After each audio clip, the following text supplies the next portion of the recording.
آج ہم ایک ایسے کیس اسٹڈی پر بات کریں گے جو ٹک ٹاک پر بہت وائرل ہوا۔ یہ کیس ڈائریکٹ ٹک ٹاک سے کوئی لنک نہیں رکھتا، لیکن اس کی ویڈیو نے سوشل میڈیا پر ایک دفعہ دھوم مچا دی تھی۔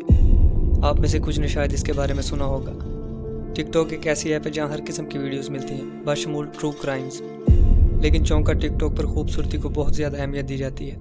کبھی کبھی خوبصورت لوگ اپنے کرائمز کے باوجود بہت زیادہ ٹینشن پا لیتے ہیں۔ آج کے کیس میں بھی کچھ ایسا ہوا۔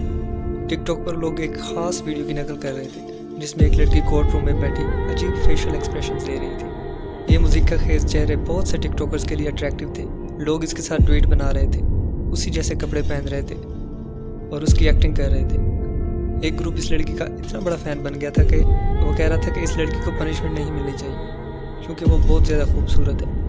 ان کا ماننا تھا کہ اتنی پیاری لڑکی کوئی جرم نہیں کر سکتی، لیکن حقیقت یہ ہے کہ اس لڑکی نے اپنی ماں کا مرڈر کیا تھا۔ وہ کورٹ ویڈیو جس کی لوگ نقل کر رہے تھے اسی مرڈر کے ٹرائل کی تھی، لیکن ٹک ٹاکرز اسے ماننے کو تیار نہیں تھے کیونکہ وہ بہت زیادہ خوبصورت تھی۔ آئیے اس کیس کے بارے میں مزید جانتے ہیں۔ یہ ہے ایزابیلا گزمان کا کیس۔ ایزابیلا کورٹ میں اپنی ماں کے مرڈر کی وجہ سے تھی۔ عام طور پر لوگ کورٹ میں ڈرے ہوئے یا پریشان ہوتے ہیں، لیکن ایزابیلا کا رویہ بالکل مختلف تھا۔ وہ کچھ بھی سیریسلی نہیں لے رہی تھی۔ وہ کیمرے کی طرف دیکھ کر عجیب فیشل ایکسپریشنز بنا رہی تھی جو ٹک ٹاک پر تو نارمل ہیں لیکن کورٹ میں غیر معمولی۔ یہ کیس اس وقت ہوا جب ٹک ٹاک مشہور بھی نہیں تھا، یعنی کئی سال پہلے۔ ایزابیلا ایک 18 سالہ ہائی اسکول کی اسٹوڈنٹ تھی جو کولوراڈو میں اپنی ماں اور اسٹیپ فادر کے ساتھ رہتی تھی۔ اس کی زندگی بے مقصد تھی، نہ اس کا کوئی پیشن تھا اور نہ ہی وہ اسکول میں اچھی پرفارمنس دے رہی تھی۔ وہ بس بیئرلی پاسنگ مارکس لیتی تھی۔ وہ ہمیشہ اپنے پیرنٹس سے لڑتی تھی، ان سے چیزیں مانگتی اور جب کوئی اسے سمجھاتا تو غصہ کرتی۔ ایک بار اس کی ماں نے اسے کہا کہ وہ اپنی پلیٹ خود دھو لے تاکہ اسے رسپانسبلٹیز کا احساس ہو، لیکن ایزابیلا کو یہ بات اتنی بری لگی کہ وہ غصے میں آ گئی اور اپنی ماں پر اٹیک کر بیٹھی اور 3 دن کے لیے گھر سے بھاگ گئی۔ اس کی ماں خوف اور ٹینشن میں رہی جبکہ ایزابیلا اپنے دوستوں کے ساتھ انجوائے کر رہی تھی۔ جب ایزابیلا 6 سال کی تھی اس کے والدین کی ڈیورس ہو گئی۔ اس وقت بھی وہ اپنے والدین سے زیادہ کلوز نہیں تھی، وہ ان سے صرف اپنی نیڈز کے لیے بات کرتی تھی۔ ڈیورس کے بعد اس کی ماں یون می ہوئی کو اس کی کسٹڈی ملی، لیکن ایزابیلا اپنی ماں سے بہت نفرت کرتی تھی۔ اس کا رویہ اتنا وائلنٹ تھا کہ جب وہ صرف 7 سال کی تھی تو اس کی ماں نے اسے اپنے والد کے گھر بھیج دیا۔ رچرڈ کے ساتھ ایزابیلا اچھا سلوک کرتی تھی۔ رچرڈ اس کا باپ تھا۔ یون ہی نے رچرڈ کو بتایا کہ ایزابیلا اس کے ساتھ بدتمیزی کرتی ہے، چیزیں توڑتی ہے اور مارتی بھی ہے، لیکن رچرڈ نے دیکھا کہ ایزابیلا اس کے ساتھ نارمل ہے تو اسے لگا کہ یون ہی جھوٹ بول رہی ہے۔ چند ہفتوں بعد اس نے ایزابیلا کو واپس ماں کے گھر بھیج دیا کیونکہ اس کا اسکول وہاں سے بہت قریب تھا۔ ایزابیلا اپنے والد سے محبت کرتی تھی لیکن اپنی ماں سے بہت نفرت کرتی تھی۔ یون ہی ایک بہت اچھی لیڈی تھی۔ ڈیورس کے بعد بھی وہ رچرڈ کے ساتھ اچھے تعلقات میں تھی، یعنی وہ فرینڈز تھے۔ وہ دونوں ایک آرٹ اسٹوڈیو میں مل کر کام کرتے تھے کیونکہ دونوں آرٹسٹ تھے، لیکن ایزابیلا کو یہ پسند نہیں تھا کہ اس کی ماں آرٹسٹ ہے کیونکہ ان کی انکم فکس نہیں ہوتی۔ اسے یہ بھی برا لگتا تھا کہ اس کی ماں اپنے ایکس ہسبینڈ کے ساتھ کام کرتی ہے، حالانکہ یون ہی کا ایک بوائے فرینڈ بھی تھا۔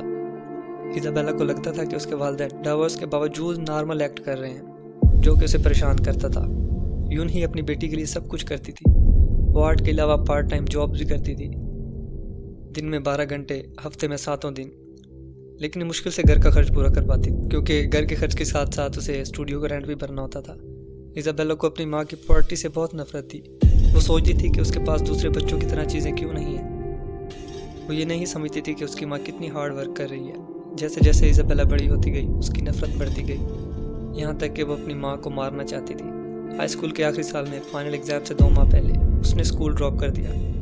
یون ہی مایوس ہوئی، لیکن پرنسپل نے کہا کہ شاید اس کے لیے بہتر ہے کیونکہ وہ اسکول میں بالکل توجہ نہیں دیتی تھی۔ اب ایزابیلا نہ اسکول جا رہی تھی نہ کوئی جاب کر رہی تھی، اس کے پاس بہت فری ٹائم تھا۔ ایک دن جب یون ہی گھر آئی تو ایک لڑکا ایزابیلا کے کمرے کی ونڈو سے کود کر بھاگ رہا تھا۔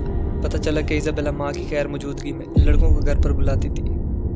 یون ہی نے اسے سمجھایا کہ وہ اپنی ویلیو جانے، لیکن ایزابیلا نے چیخ کر جواب دیا۔ یہ جھگڑے بار بار ہونے لگے۔ یون ہی نے رچرڈ کو کہا کہ وہ ایزابیلا سے بات کرے کیونکہ وہ اپنے والد کی بہت زیادہ رسپیکٹ کرتی تھی، لیکن اس سے ایزابیلا اور غصے میں آ گئی کیونکہ اسے لگا کہ اس کی ماں نے اس کی کمپلین کی ہے۔ ایزابیلا اکثر ہفتوں گھر سے غائب ہو جاتی، جب آتی تو ماں سے لڑ کر دوبارہ چلی جاتی۔ یون ہی دن بدن کمزور ہوتی جا رہی تھی کیونکہ وہ 3 جابز کر رہی تھی، لیکن ایزابیلا کو یہ نظر نہیں آتا تھا۔ اس کے لیے ماں اس کی پاورٹی کا ریزن تھا۔ یون ہی نے دوبارہ شادی کر لی جس سے ایزابیلا اور ناراض ہو گئی۔ اس کا اسٹیپ فادر ریان اس کے ساتھ بہت اچھا سلوک کرتا تھا، لیکن ایزابیلا اسے بھی ہیٹ کرتی تھی۔ وہ اپنی ماں اور ریان سے لڑتی تھی، حتیٰ کہ ماں پر ہاتھ اٹھاتی اور تھوکتی بھی تھی۔ یہ سب دیکھ کر یون ہی اور ریان نے اسے گھر سے نکال دیا۔ اس کے بعد ایزابیلا نے اپنی ماں کو